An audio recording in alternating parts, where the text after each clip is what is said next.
नमस्कार दोस्तों, the daily broadcast में आप सभी का स्वागत है। आज डेट है 2 अप्रैल और आज की इस वीडियो में हम करने वाले हैं द हिंदू न्यूज़पेपर के एडिटोरियल सेक्शन का डिटेल एनालिसिस। तो चलिए स्टार्ट करते हैं इस वीडियो को इस बेहतरीन इमेज के साथ। ये इमेज क्या डिपिक्ट करती है? फर्स्टली ये वुमेन एम्पावरमेंट को डिपिक्ट करती है, क्योंकि आपको पता होगा कि आर्मी जो है यानी हमारी जो तीनों सेनाएं हैं, इसमें ऑफिसर रोल के अलावा जो सोल्जर्स का रोल है उसमें कोई भी महिला आज तक नहीं थी। लेकिन अभी रिसेंटली क्या किया गया है, मिनिस्ट्री ऑफ डिफेंस ने 100 आप कह सकते हैं मिलिट्री पुलिस की जो सोल्जर्स हैं उनको रिक्रूट किया है, क्योंकि आज तक जितने भी वुमेन थी वो ऑफिसर रोल्स में ही थी और सोल्जर रोल्स में उनको परमिट नहीं किया गया था। इसके रिगार्डिंग सुप्रीम कोर्ट में भी कई बार केस गया और आखिर में वर्डिक्ट यही आया कि वुमेन को भी मैन के जितना इक्वल रोल आर्मी में देना चाहिए। तो इसलिए जो पहला ट्रायल बेसिस है वो मिलिट्री पुलिस से किया गया है और अगर ये सक्सेसफुल हुआ तो आगे जाके और बैचेस भी ट्रेन होंगे जिसमें वुमेन सोल्जर्स भी आर्मी में आएंगी। आपको पता है कि जो हमारे पैरामिलिट्री फोर्सेज हैं या जो हमारी पुलिस फोर्सेज हैं वहाँ पर आपने देखा होगा काफ़ी ज़्यादा जो वुमेन है उनका रोल है, क्योंकि काफ़ी ज़्यादा वुमेन कांस्टेबल्स और सब इंस्पेक्टर्स वगैरह हैं। तो ये सब चीज़ हमारे आर्मी में आज तक नहीं थी, लेकिन अब जो है कंडीशंस बदल रही हैं, क्योंकि आप देख सकते हैं सुप्रीम कोर्ट ने भी वुमेन के फेवर में डिसीजन अपने दिए हैं। तो जो पहला बैच है वो तो ट्रेन हो चुका है। अब देखते हैं ये इस बैच अगर ये सक्सेस हुआ तो आगे जाके और इस टाइप के हम बैचेस जो हैं आर्मी में सोल्जर्स के, वो भी जो वुमेन सोल्जर्स हैं उनके ज़रूर देखेंगे। चलिए आज हमें करने हैं 3 अलग अलग एडिटोरियल्स का डिस्कशन। जो पहला एडिटोरियल है यहाँ पर आप देख सकते हैं, ये लिखा है ओवरसीइंग ओवरसाइट्स। आज की डेट में जो आप देख सकते हैं जो पीपीएफ में ड्रास्टिक कट्स किए हैं सरकार ने, उसको एक तरीके से सरकार ने उस पर यू टर्न ले लिया है। तो राइटर यहाँ उस चीज़ की बात करना चाहते हैं कि किस तरीके से किस क्वार्टर में कितना रिडक्शन किया गया पीपीएफ में और उससे क्या क्या इफेक्ट ऑन ग्राउंड हुए। इसको थोड़ा बहुत इलेक्शन से भी रिलेट करके बताया गया है, तो हम देखेंगे इसमें राइटर क्या कहना चाह रहे हैं। अगला आर्टिकल जो है ये एक तरीके से प्लेसेस ऑफ वर्शिप एक्ट 1991 जो है उसके बारे में बात करता है। हमने पिछले 2-3 एडिटोरियल्स में देखा कि जो प्लेसेस ऑफ वर्शिप एक्ट 1991 है उसके रिगार्डिंग एडिटोरियल्स आए और हमने डिस्कस भी किए। कुछ राइटर्स ने फेवर में बात करी, कुछ ने अगेंस्ट में बात करी। तो हम यहाँ पर देखेंगे कि राइटर का क्या स्टांस है, वो किसके फेवर में बात करते हैं या अगेंस्ट में बात करते हैं। तो हमें एक तरीके से दोनों साइड जानने को मिलेंगे यहाँ पर, तो हम इसको भी डिटेल में डिस्कस करेंगे। उसके अलावा यहाँ पर एक तरीके से चाइना ने जो हांगकांग के अंदर जो कंडीशन है आज की डेट में, उनकी जो असेंबली है उसमें सीटें कम कर दी हैं, एक तरीके से रिप्रेजेंटेशन कम कर दिया है। तो उस चीज़ की यहाँ पर बात हो रही है। तो ये हमारे लिए उतना ज़्यादा इंपॉर्टेंट तो नहीं है, लेकिन फिर भी हमें आइडिया होना चाहिए कि हमारे जो नेबरिंग कंट्रीज़ है वहाँ क्या क्या चीज़ें चल रही हैं, तो इसके बारे में भी हम देखेंगे। चलिए स्टार्ट करते हैं अपने पहले एडिटोरियल के साथ, क्योंकि मैं जूम कर देता हूँ ताकि आप इसको क्लियरली देख पाएँ।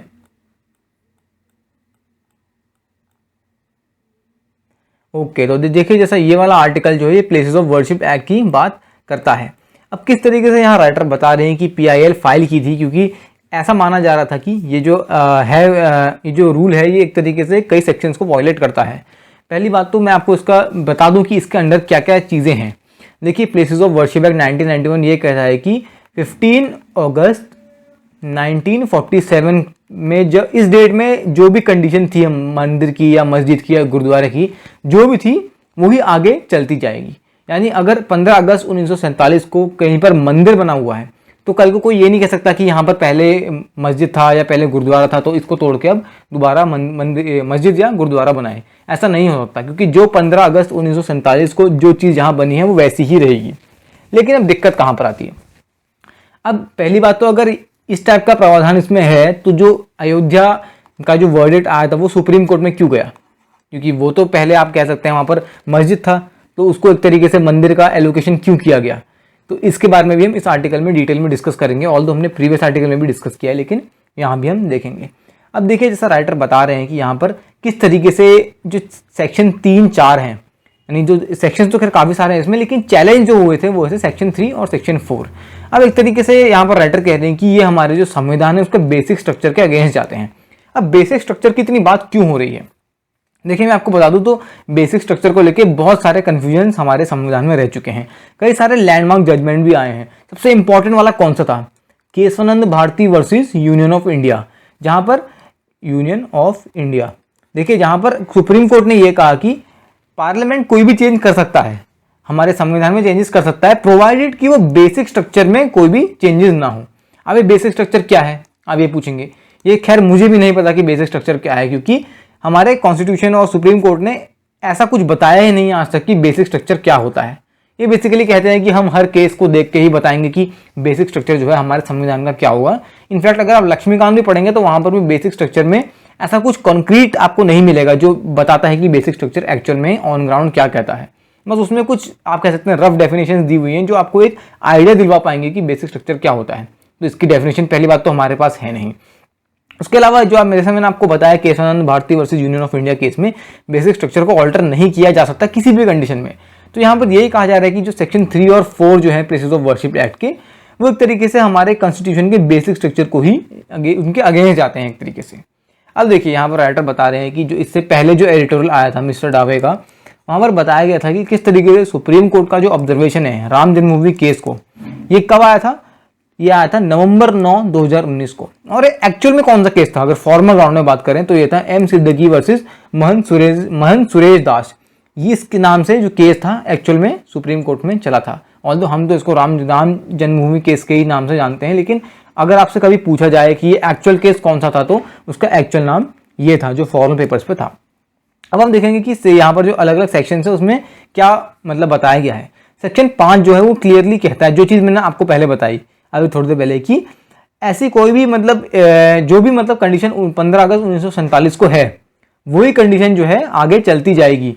वो कभी भी हम ये नहीं कह सकते कि आगे जाके कोई भी कोर्ट आके ये नहीं बोल सकता कि यहाँ पर मंदिर था तो इसको मस्जिद बनाओ, या कोई भी ऐसी पुरानी आप कह सकते हैं हिस्टोरिकल चीज़ को लेके ये नहीं कह सकता कि पहले यहाँ पर कोई और रिलीजियस आप कह सकते हैं इंस्ट्रूमेंट था और अब जाके इसको किसी और में चेंज करना चाहिए। ऐसा नहीं हो सकता। तो एक तरीके से यहाँ पर इस चीज़ की बात की गई है।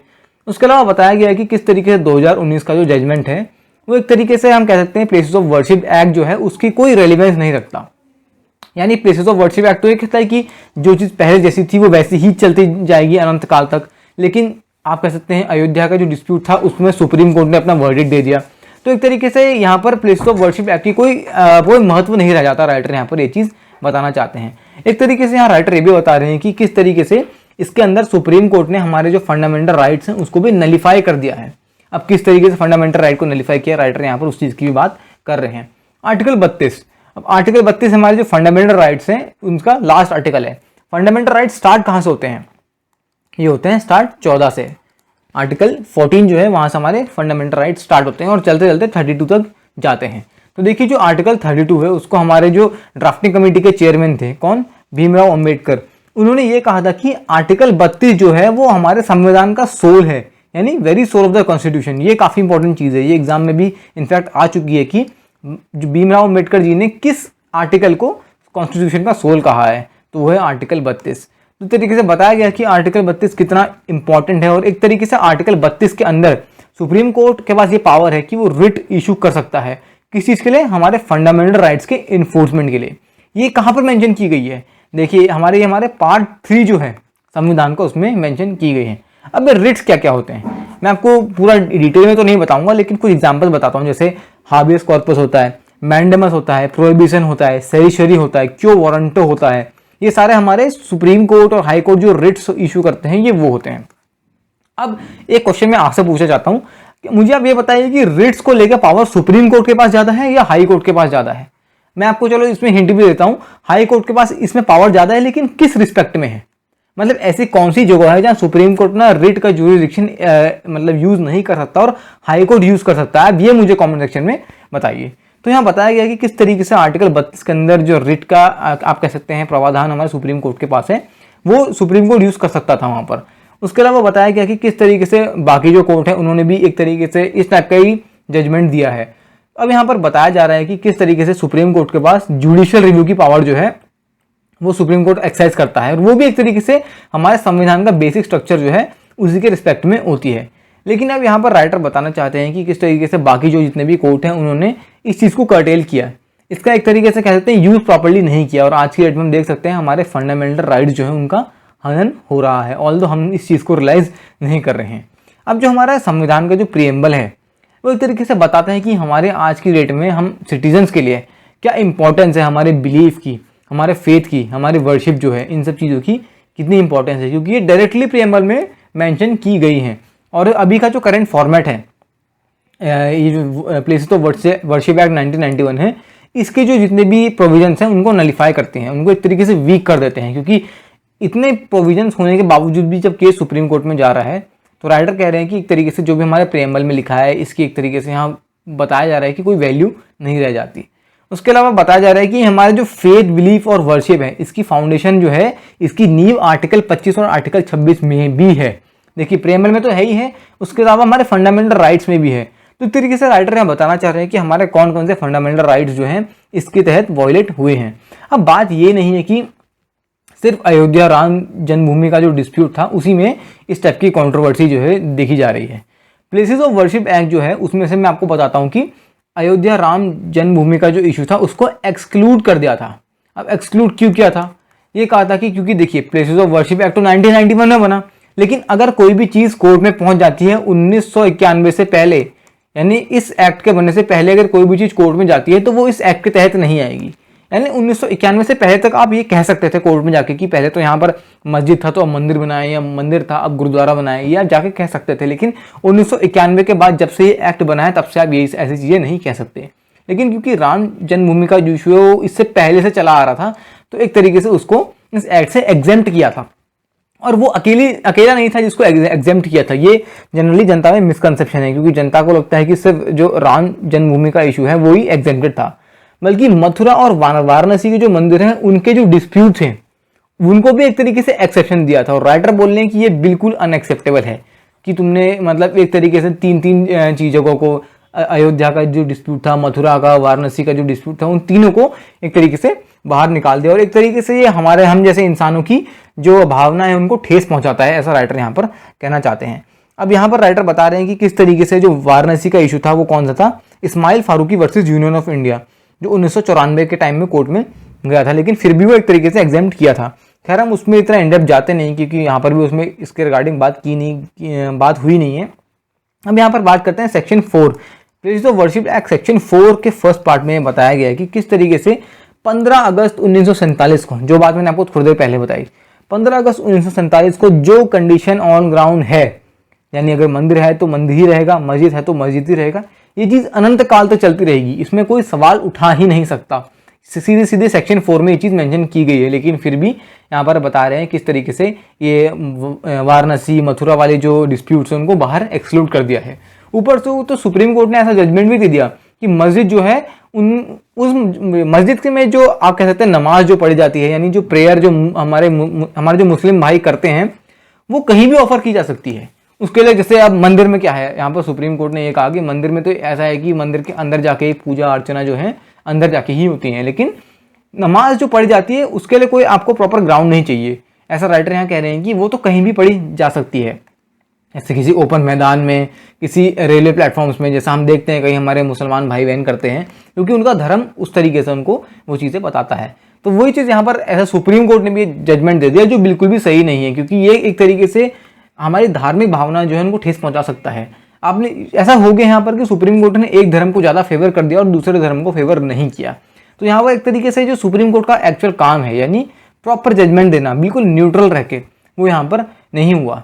उसके अलावा बताया जा रहा है कि किस तरीके से करीब 40,000 ऐसे मंदिर आज की डेट में हैं। जैसे एग्जाम्पल अगर दिया जाए तो ज्ञानवापी काशी विश्वनाथ मंदिर जो है वाराणसी में, और जो कृष्ण जन्मभूमि मंदिर है मथुरा में, ये इसमें से एक्सक्लूडेड हैं, ये इसमें आते नहीं हैं। तो एक तरीके से ऐसा क्यों कर रहे हैं कि जो हिंदुओं वाले मंदिर हैं उन्हीं को बिल्कुल एक्सक्लूड किया जा रहा है। यानी एक तरीके से यहाँ पर जनता में मैसेज सही नहीं जाता ना, कि एक धर्म के लोग जो हैं उनके आप कह सकते हैं जो उनकी रिलीजियस ऑफरिंग्स जहाँ पर होती हैं मंदिर या मस्जिद में, उनको एक्सक्लूड करके दूसरे धर्म के लोगों को ठेस पहुँचाई जा रही है। तो ये सब चीज़ें जो हैं वो सही नहीं है। राइटर यहाँ पर ये चीज़ कहना चाहते हैं। राइटर ने ये भी बताया है कि सुप्रीम कोर्ट ने आर्टिकल 142 के अंदर यहाँ पर ये चीज़ मतलब हुई है कि सुप्रीम कोर्ट कोई भी ऑर्डर पास ऐसा नहीं कर सकता जो एक तरीके से जस्टिस नहीं करता, क्योंकि पब्लिक इंटरेस्ट में जस्टिस करना बहुत ज़्यादा इंपॉर्टेंट है और हमारे संविधान के जितने भी प्रोविजंस हैं उनको भी साथ लेकर चलना जरूरी है, जो आर्टिकल 142 में साफ तरीके से मेंशन किया है। लेकिन सुप्रीम कोर्ट इस डायरेक्शन में जा नहीं रहा। राइटर यहाँ पर ये चीज़ बताना चाहते हैं। तो हमने राइटर का पर्सपेक्टिव देख लिया प्लेसेस ऑफ वर्शिप एक्ट के रिगार्डिंग, और इससे पहले वाले में भी एडिटोरियल में मैंने आपको बताया कि ऑन ग्राउंड कंडीशन जो है वो क्या चल रही है। चलिए अगली आर्टिकल की तरफ बढ़ते हैं। ये आर्टिकल आज क्या बताता है, जो चाइना के अंदर कंडीशन चल रही है। अब हमारे लिए ये इंपॉर्टेंट क्यों हो जाता है? देखिए अब बेसिकली हमारे चाइना के साथ अभी तो रिलेशन उतने अच्छे हैं नहीं, लेकिन क्योंकि ऐसा होता है कि आपको पता है कि अगर आसपास के देशों में अगर कुछ गड़बड़ चलती है तो हमारे देश में भी इफेक्ट पड़ता है। जैसा आपको पता होगा कि म्यांमार में जो मिलिट्री ने भी तख्ता पलट किया, पहले तो ये लग रहा था कि इससे हमें क्या फ़र्क पड़ता है, लेकिन अब हम देख रहे हैं ना कि नॉर्थ ईस्ट के स्टेट्स, प्रोमिनेंटली कहाँ, मिज़ोरम में काफ़ी सारे लोग म्यांमार से बॉर्डर को क्रॉस करके हमारे देश में आ रहे हैं और अब हमने बॉर्डर को सील कर दिया है। हमने नहीं, थाईलैंड जैसे देशों ने भी अपने अपने बॉर्डर सील कर दिए, क्योंकि इतने ज़्यादा लोगों को शरण हम भी कैसे दें, ये एक बहुत मेन मुद्दा बन जाता है। तो यहाँ पर देखिए अब चाइना के अंदर जो कंडीशन क्या चल रही है, हांगकांग के अंदर चाइना ने स्पेशल एडमिनिस्ट्रेटिव रीजन जो है ये वाले रिफॉर्म्स जारी किए हैं, जिससे एक तरीके से हम कह सकते हैं पिछले 24 साल से हांगकांग को चाइना ने एक तरीके से एनगल्फ करके रखा हुआ है, यानी चीज़ें जो हैं सही डायरेक्शन में हांगकांग में नहीं हो रही हैं। अब चाइना में एक तरीके से जो चीज़ें हैं वो हांगकांग में नहीं है, क्यों? क्योंकि मेनलैंड चाइना की तरह हांगकांग जो है वो इतना इंडिपेंडेंस एक तरीके से एंजॉय नहीं करता है, क्योंकि आपको पता है चाइना में क्या चलता है, वन कंट्री लेकिन टू सिस्टम वाला सीन चलता है। देश तो एक है लेकिन सिस्टम अलग अलग चलता है। चाइना के अंदर सिस्टम अलग है और हांगकांग के अंदर सिस्टम अलग चलता है। एक तरीके से यहाँ पर ऐसा क्यों किया गया था, मेन बताया तो ये गया था कि यहाँ पर ऑटोनॉमी, यानी एक काफ़ी अच्छी तरीके से ऑटोनॉमी और फ्रीडम मिलेगा लोगों का, और वहाँ की जो प्रेस है उनको फ्रीडम मिलेगा, प्रोटेस्ट करने के राइट मिलेंगे। लेकिन ऑन ग्राउंड हमें क्या दिख रहा है, चीज़ें ऐसी बिल्कुल भी नहीं है। ये सिर्फ कहने वाली बात थी उस पॉइंट ऑफ टाइम पे, अभी जाके चीज़ें जो हैं बिल्कुल डिफरेंट हैं। 30 मार्च को चाइना में क्या हुआ, standing committee of China national people Congress, इन्होंने एक तरीके से हांगकांग का जो इलेक्टोरल सिस्टम था उसको बिल्कुल उसमें आप कह सकते हैं काफ़ी ज़्यादा चेंजेस कर दिए। अब चेंजेस किस तरीके से कर दिए, वहाँ के जो SAR के लेजिस्लेटिव काउंसिल था उसमें एक तरीके से सीटों में बढ़ोतरी है, एक तरीके से उनको कम करने की, उसमें एक तरीके से आप कह सकते हैं एडल्ट्रेशन करने की कोशिश उन्होंने की है। अब किस टाइप का एडल्ट्रेशन, इसकी भी हम बात करते हैं। मैंने टेक्स्ट हाईलाइट किया, प्लीज़ इसको ध्यान से देखते रहिए। तो देखिए बताया गया है कि किस तरीके से पहले 35 मेंबर जो थे, 70 मेंबर की जो काउंसिल में 35 मेंबर यानी करीब करीब 50% जो मेंबर थे वो एक तरीके से डायरेक्टली इलेक्टेड थे। लेकिन अब देखिए जहाँ पर जो डायरेक्टली इलेक्टेड लोग होते हैं वहाँ पर आप कह सकते हैं कि बाकी जो बचे हुए लोग जो इनडायरेक्टली इलेक्ट होते हैं वो तो एक तरीके से सरकार डायरेक्ट वो करती है, अपने तरीके से एलोकेट करती है, और कह सकते हैं वहाँ सरकार के इंटरेस्ट होते हैं जो इनडायरेक्टली इलेक्टेड लोग होते हैं। लेकिन जो डायरेक्टली इलेक्टेड होते हैं आप वो कह सकते हैं वो एक तरीके से जनता के चुने गए नुमाइंदे होते हैं। जनता उन्हें चुन के उस गद्दी पे बैठाती है और वो जो भी काम करते हैं ज़्यादातर जनता के हित में ही होते हैं। लेकिन मान लिया जाए कि ऐसा कर दें कि जो आप डायरेक्टली इलेक्टेड जितने भी लोग हैं उनकी संख्या ही कम कर दीजिए, यानी 70 में से पहले अगर 35 थे तो 50-50% का रेशियो था कि 50% जो थे वो इलेक्टेड थे, जो जनता चुनती थी, और 50% सरकार खुद बैठाती थी। लेकिन मान लो इस रेशियो को गड़बड़ा दिया जाए, जैसे 70 में से पहले 35 और 35 होते थे, लेकिन अब कंडीशन क्या हो चुकी है, इन 35 को कम करके 20 कर दिया है और इन 35 को बढ़ा के 50 कर दिया है। यानी सरकार अब 50 जो है अपने खुद के चुने हुए नुमाइंदे बैठाएगी और सिर्फ 20 लोग ऐसे होंगे जो जनता, सॉरी मैं इसको जरा साइड कर देता हूं थोड़ा सा, ओके। तो जैसा हम डिस्कस कर रहे थे कि पहले से ये होता था कि 35 जो कैंडिडेट्स थे वो जनता चुनती थी, लेकिन अब ऑन ग्राउंड क्या हो रहा है कि सिर्फ 20 कैंडिडेट जनता चुन पाएगी, यानी जनता का एक तरीके से रिप्रेजेंटेशन जो है वो कम कर दिया। अब जनता का रिप्रेजेंटेशन कम कर दिया तो सरकार की जो मनमानी है वो सरकार अपने हिसाब से कर सकती है, और ये एक तरीके से जनता को घाटा है। आज के डेट में मोस्ट कॉन्ट्रोवर्शियल यानी सबसे ज़्यादा जो विवाद खड़े करने वाली बात है वो ये है कि वहाँ पर कैंडिडेट एलिजिबिलिटी रिव्यू कमेटी भी बिठा दी गई है, यानी एक कमेटी जो ये डिसाइड करेगी कि वहाँ के जो लोग हैं वो एक तरीके से पैट्रियोटिक है नहीं है, उनमें देश प्रेम की भावना है या नहीं है। अब ये एक बहुत वेग चीज़ है, क्योंकि मान लीजिए कि मेरे अंदर देश प्रेम की भावना है लेकिन मैं सरकार के खिलाफ हूँ, सरकार की जो पॉलिसी है मैं उनको उतना एक्सेप्ट नहीं करता, या सरकार को किसी भी तरीके से ऐसा लगता है कि मैं सरकार के हित में उतना ज़्यादा नहीं हूँ, तो सरकार मुझे एक तरीके से पैट्रियोटिक घोषित नहीं करेगी, और अगर सरकार ने मुझे पैट्रियोटिक घोषित नहीं करा तो मैं वोट ही नहीं कर पाऊंगा। देखिए ये मेन क्वेश्चन है, यानी पैट्रियोटिज्म के नाम पे क्या दिक्कत हो रही है कि सरकार एक तरीके से लोगों को मजबूर कर रही है कि वो सरकार को फेवर करें। अगर इंसान पैट्रियोटिक सरकार के द्वारा घोषित नहीं हुआ तो एक तरीके से वोट ही नहीं दे पाएगा, यानी देखिए किस तरीके से उनका खुद का फंडामेंटल राइट ही उनसे छीना जा रहा है। अब दिक्कत यह है कि यहाँ पर इस कमेटी ने, इस इंस्टीट्यूशन ने ऐसी चीज़ें कर दी हैं कि जो सरकार का ये वर्डिक्ट है ये एक तरीके से कोर्ट में चैलेंज भी नहीं कर सकती जनता। अब जनता करे तो क्या करे, कोर्ट जो का जो रास्ता है, जो जहाँ से उनको जस्टिस मिलना था वहाँ पर उनको एक तरीके से रोक दिया है कि वहाँ वो कर नहीं सकते। उसके अलावा जो उनके वोट करने की जो पावर थी उसको पैट्रियोटिज्म से उन्होंने रिलेट कर दिया है कि अगर पैट्रियोटिक लोग नहीं होंगे तो उनको वोट नहीं दिया जाएगा, तो जनता कुछ कर ही नहीं सकती। यहाँ जनता के लिए मेन दिक्कत ये हो गई है। 1997 में ऐसा हुआ कि प्रोटेस्टर ने ये डिमांड करी कि उनको यूनिवर्सल सफरेज चाहिए, यानी एक तरीके से आप कह सकते हैं कि जो भी 18 या 21 साल जो भी वोटिंग एज लिमिट है वहां पर उससे ऊपर हो गया है, उनको वोट करने का राइट मिलेगा। यानी इंसान वोट करेगा और इंसान का वोट करने पे जो जीता वो आगे जाके गद्दी पे बैठेगा। तो पहले से ये 1997 से ये चीज वहां पर डिमांड की गई थी और हो भी गई थी, लेकिन अब जाके चीजें जो है चेंज होती दिखाई दे रही हैं। अब यहाँ पर दिक्कत ये है कि यहाँ पर जो इस टाइप के अमेंडमेंट जो कर रहे हैं वो एक तरीके से जनता में हम कह सकते हैं आउटरेज, यानी आप कह सकते हैं कि जनता जो है इसके अगेंस्ट तो जाएगी, लेकिन जाकर करेगी क्या वहाँ पर? पुलिस जो है वो जनता की हेल्प कर नहीं सकती, वो भी गवर्नमेंट के अंडर ही आई। कोर्ट जो एकमात्र रास्ता था वो बचा नहीं, तो जनता करे तो क्या करे? यहाँ पर मेन दिक्कत तो ये खड़ी मतलब ये मेन दिक्कत तो जनता के सामने ये आ चुकी है ना। तो एक तरीके से हम कह सकते हैं कि जो हांगकांग के ऊपर जो ग्रिप बना रखी थी चाइना ने, वो ग्रिप कम तो होनी थी और ज़्यादा टाइट कर दी है चाइना ने। यहाँ पर एक तरीके से जनता को और ज़्यादा दबाया जा रहा है और ग्रिप और ज़्यादा टाइट हो गई है, तो चीज़ें जो हैं दिक्कत में आती हुई दिखाई दे रही हैं। चलिए बढ़ते हैं अपने अगले आर्टिकल की तरफ। अब देखिए अगला आर्टिकल क्या का जो मेन वो है ओवरसीइंग ओवरसाइट्स, यानी एक तरीके से यहाँ पर आज की डेट में जो सरकार ने कट्स किए थे पीपीएफ में, उसको सरकार ने यूटर्न ले लिया है। यूटर्न क्यों लिया है यहाँ पर ये तो हम खुद नहीं जानते, कुछ लोग कहते हैं क्योंकि इलेक्शंस आ रहे हैं इसलिए सरकार ने खुद का यूटर्न ले लिया है, बट देखते हैं क्या है।